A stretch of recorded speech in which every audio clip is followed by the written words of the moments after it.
Bonjour, ici Thierry, agriculteur d'aujourd'hui. Alors comme je vous l'avais promis, je me trouve donc avec Patrick.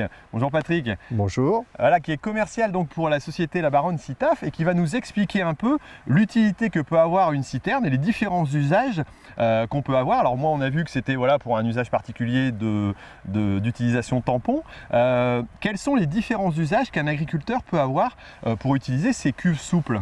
Alors, on a une variété de citernes qui peuvent être fonction du contenant qu'on va mettre à l'intérieur.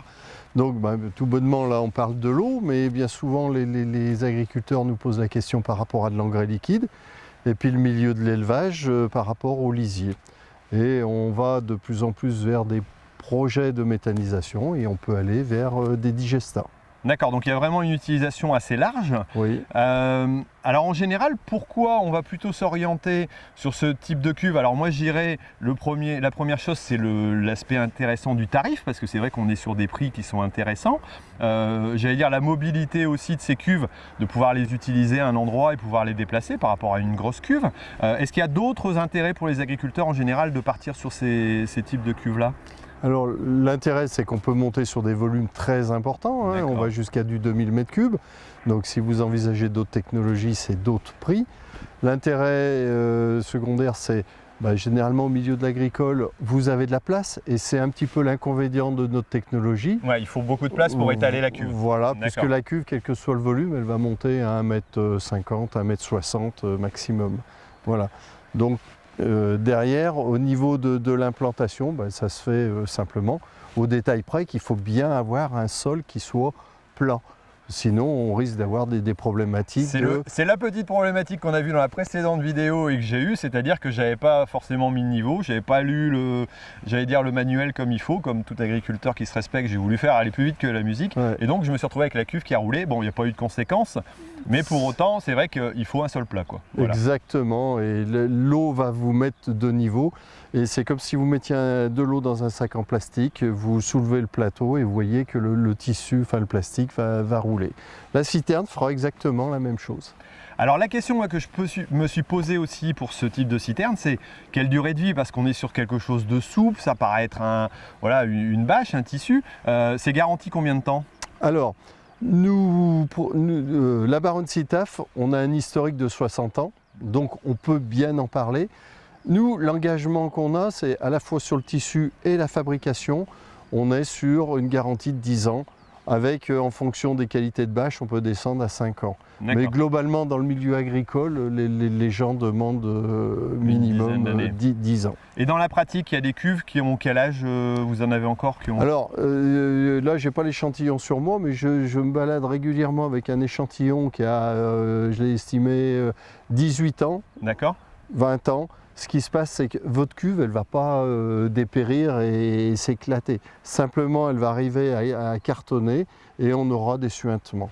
Voilà. D'accord, donc on peut avoir une légère dégradation peut-être au niveau des coutures, c'est ça, enfin des collages, mais a priori ça reste en état et ça fonctionne encore pour une vingtaine d'années en principe, quoi. Voilà.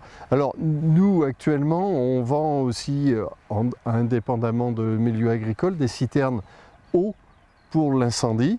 Ouais. Ces citernes, elles sont remplies et généralement, elles ne sont jamais utilisées pour être vidées, sauf cas de sinistre. Ouais. Alors que dans le milieu agricole, on va retrouver une citerne qui va être remplie, descendue, remplie. C'est le cas de celle-ci qui est en train d'être remplie d'ailleurs. Voilà. Donc, bon, le tissu travaille un peu plus, mais ce qu'il faut savoir, c'est qu'au niveau du tissu, on a une trame polyester sur laquelle on a une induction.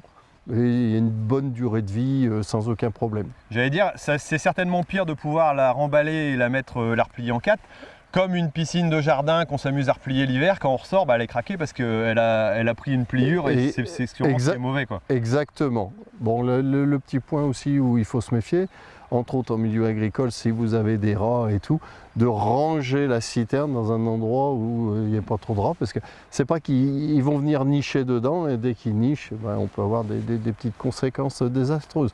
Ceci dit, la citerne souple se répare facilement avec soit une soudure à chaud, voir si c'est un petit trou avec une colle et puis une rustine. Ouais, d'ailleurs, on a un petit kit de réparation qui permet éventuellement, s'il y a un petit trou, bon, moi, il n'y a pas de souci. Peut-être que dans le temps, s'il peut y arriver à un petit accroc, je ne sais pas, le voisin bien qui l'accroche, c'est toujours réparable aussi, quoi. Alors, quand on dit un petit accroc, un accroc de 10 cm maximum. Ouais, d'accord, ouais. Au-delà, c'est notre service technique qui peut intervenir. Parce qu'on peut la faire réparer bien éventuellement pour modification, quoi. Oui, oui. On a une petite vidéo qui montre les personnes viennent avec ce qu'on appelle un lester, c'est un pistolet à chaud, et avec une roulette, ils vont refaire le mélange de matière de façon à rendre complètement étanche. D'accord. Voilà. C'est vrai que la société La Baronne Sitaf est connue déjà pour son antériorité, son sérieux. Ouais. Donc vous apportez vraiment quelque chose, j'allais dire en plus au niveau du suivi, du conseil éventuellement, parce qu'il y a, j'imagine, des besoins qui sont très variables. Alors on parlait tout à l'heure de méthanisation. Oui. Vous pouvez avoir plusieurs cuves qui contiennent à la fois du digesta, à la fois des produits liquides qui vont servir en méthanisation. Les lisiers, oui. Les lisiers. La cuve à incendie qui sert à côté en cas de secours. Donc vous avez parfois des clients qui ont 3-4 cuves en usage, quoi. On peut avoir des applications très variées et vraiment, je dirais, c'est le plus qu'on peut apporter au niveau de la Baronne Sitaf, c'est de répondre à toutes ces problématiques qui ne sont pas hyper complexes, mais notre rôle, c'est de conseiller et d'apporter des solutions avec une certaine pertinence, notamment typiquement dans votre problématique de récupération d'eau, qui peut être de la récupération d'eau de forage, comme on a ici, mais ça peut être de la récupération de toiture ou voire un mixte.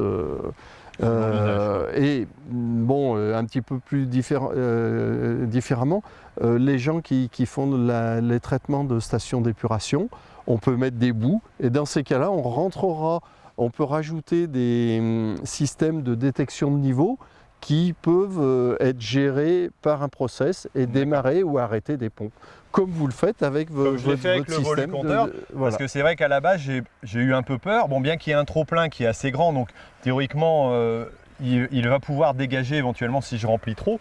Le but du jeu, c'est pas de m'amuser à l'éclater, mais vous faites des tests, vous, avec 25% de remplissage en plus en sécurité. Donc quelque part, si on atteint le volume, on est bien, en principe, il n'y a pas de souci, quoi. Vous n'avez aucun souci. D'accord. Aucun souci. Là, dernièrement, j'ai été dans une station d'épuration, on est arrivé, j'ai vu que la citerne, elle me dépassait. Je dis, il se passe quelque chose. Et en fait, ils avaient mis sur le trop-plein un tuyau souple qui avait été coudé et qui faisait que le trop-plein. Donc, elle n'a pas explosé. Voilà, le technicien avec qui j'étais a tout de suite vu la chose. Il a dit, ah, il y a un problème. Il a pris le tuyau, il l'a ouvert et en effet, tout le jus est parti. D'accord, donc là, c'est qu'il y avait trop plein, quoi. Bon, le but, c'est quand même de fonctionner dans les conditions optimales par rapport à ce que préconise la Baronne Sitaf. D'accord. Voilà. Alors, moi, j'ai demandé un équipement pour pouvoir rentrer donc en DN100. On peut avoir des équipements plus petits selon l'usage, parce que ici, j'aurais pu prendre aussi voilà, du petit diamètre, mais vous adaptez vraiment la cuve à l'usage et aux besoins, quoi. Exactement. Que ce soit les entrées, les sorties, le volume, la dimension. Si moi, je vous dis, j'ai un emplacement qui fait 22 mètres sur 19, vous allez pouvoir me faire la cuve qui est adaptée à cet endroit-là. Voilà. Alors, on va chercher à travailler par rapport à des lèses complètes, de façon à avoir le minimum de pertes. Et derrière, on fera la configuration adaptée à votre besoin. Toutes les cuves sont entre guillemets sur mesure ou avec certains niveaux, mais on peut faire du sur mesure, il n'y a pas de problème, quoi. Sans aucun problème. On a des fois des conditions qui sont bien précises par rapport à des emplacements de bâtiments, où on doit se mettre entre deux bâtiments, ou par rapport à une route. Alors, on essaye toujours d'avoir une orientation vers le client final par rapport à des dimensions qui sont, si possible, standards sur la largeur. Et après, quand on est dans le standard de la largeur, on coupera le saucisson dans la différente longueur. Là, dernièrement, j'étais sur un projet de 1000 m3 et par rapport aux dimensions, on pouvait mettre que 983 m3. Bon, ça va, la marge est limitée. Voilà. Mais comme quoi, on est capable de faire le sur-mesure. Alors, petite précision, on peut même, dans des cas de problématiques dues au gel, faire des piquages sous la citerne qui nous mettent totalement hors gel les canalisations. Et donc une citerne qui peut être utilisée en citerne incendie, qui ne va pas être remplie ou remplie, même si gèle, il n'y a pas de souci. Elle ne va pas exploser. Non. Non. Ça va geler à l'intérieur, Ouais. certainement. Alors, même à l'intérieur, ça ne gèlera pas, puisque on a une inertie et un tel volume volume d'eau, ouais. Faudrait qu'il gèle pendant... Le point faible, c'est la vanne. D'accord. La vanne. Donc, ce qu'on peut proposer... Faites le piquage du dessous, alors. Ouais, on fait un piquage dessous si on veut être totalement hors gel, mais si on est dans une zone à risque de gel, on a ce qu'on appelle une protection thermique isotherme qui vient entourer la vanne, qu'on peut remplir de laine de verre et qui nous met une protection jusqu'à du moins 10 degrés environ pendant quelques jours. D'accord, Voilà. ce qu'on a, j'allais dire, dans les raisons les plus froides ici, à part peut-être en montagne. Bon, sachant que moi je gère entre autres le Jura et le Doubs, et je peux vous dire que là-bas... Il peut faire froid. Ouais. Là, pour revenir sur votre problématique de piquage dessous, donc j'ai le même alimentation par une pompe et on va faire un piquage en DN50 dessous pour être sûr qu'on est totalement hors gel et ça lui évite de protéger pendant la période d'hiver sa canalisation. Toute sécurité. Voilà. C'est une configuration qu'on configure avec l'agriculteur en fonction de ses besoins. Et on essaye d'être force de proposition. Après, le décideur reste l'agriculteur quand même. D'accord. Alors là, c'est en train de se fermer a priori. J'entends que ça resserre, ça doit être tout simplement la quantité. Donc on n'est pas encore tout à fait à hauteur maximum, on arrive à 1,50 m, c'est ça de hauteur? Oui. A priori. Pour cette citerne, elle est de 1,50 m. D'accord, pour d'autres, certains plus gros volumes, on peut monter à 1,60 m, c'est le maximum. D'accord. Et au niveau sécurité, donc les seuls éléments à prendre en compte, c'est un niveau plat au niveau du sol. Ouais. Voilà. Éviter d'avoir, oui c'est vrai que c'est quand même comique vu le tour que j'ai eu, c'est quand même d'éviter d'avoir en sous-sol aussi, donc là je l'avais mis sur du sable. C'est très bien. Si on a un caillou ou quoi que ce soit, forcément, on va risquer. Donc, alors, on peut préconiser de mettre le cas échéant un géotextile, un petit peu comme vous avez mis. Voilà, j'étais en provisoire aussi, je sais que je vais la bouger l'année prochaine. Quoi, voilà. Donc, bon. Ça permet d'une chose, d'éviter de trop la salir, ses besoins, et surtout, si elle reste un petit peu dans le temps, éviter que les mauvaises herbes elles poussent autour, ça protège un peu. Ouais, bon. C'est pour la propreté aussi des abords. Quoi. Exactement. Ok. Alors là, la cuve vient de, le remplissage vient de s'arrêter. Alors ça fait glou-glou, c'est marrant. Je sais pas si on l'entend. C'est l'air qui repasse, mais bon, c'est fait pour. Faut que ça puisse. Il digère. Il digère. Il digère. Voilà, c'est l'heure. Alors merci Patrick pour tous ces renseignements. Alors si quelqu'un est intéressé pour installer une cuve comme celle-ci, comment il fait? Il va pouvoir contacter par le site internet, il y a des numéros de téléphone je suppose? Le site internet c'est la meilleure solution, comme ça c'est indépendant de la région d'où il appelle. Et en fonction de ça, soit au travers de l'appel, soit d'une adresse mail contact, on aura le commercial qui le rappellera et qui reprendra contact.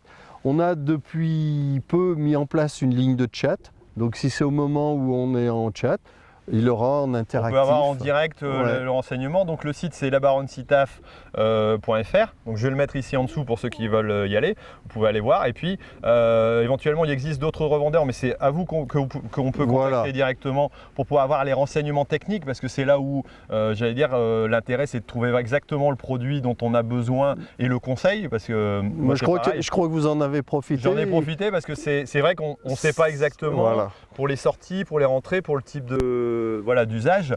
Je pense que c'est important d'avoir un contact pour ce genre de conseils, quoi.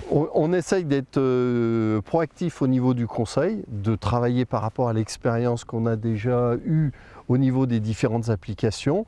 Et puis, en fonction du lieu géographique, on met en liaison avec des gens qui ont cette pertinence si besoin. Et c'est vrai que moi, dans mon achat, ça a été un critère important. Alors déjà, c'est une société française qui a 60 ans, donc qui est quand même réputée. Ouais. Ça m'a rassuré parce qu'au départ, la cuve souple, honnêtement, on ne connaît pas, c'est pas forcément évident. Mais c'est vrai qu'en plus, là, l'usage, franchement, je suis content. Mais c'est vrai que ça permet, j'allais dire aussi peut-être de se rassurer, de pouvoir poser les questions à quelqu'un qui s'y connaît, et donc d'avoir les réponses, et je pense que c'est important. Donc les renseignements, vous les avez ici en dessous. Alors merci Patrick pour tous ces renseignements. Pour moi. Et puis si vous êtes intéressé, n'hésitez pas à aller voir. Ça peut toujours être utile selon l'usage et selon, j'allais dire, l'utilisation qu'on pourra en avoir. Voilà. Mais de la même manière, j'ai bien appris par rapport à l'application goutte à goutte, qui n'est pas une application que je propose le plus souvent, mais bon, j'évolue aussi avec... Comme quoi, il y a plein d'usages possibles avec ce type de cuve. Exactement, voilà. Bon, merci. Alors merci à vous, Thierry. et puis surtout ne l'oubliez pas, l'agriculture mérite d'être expliquée. Allez, ciao. Au revoir.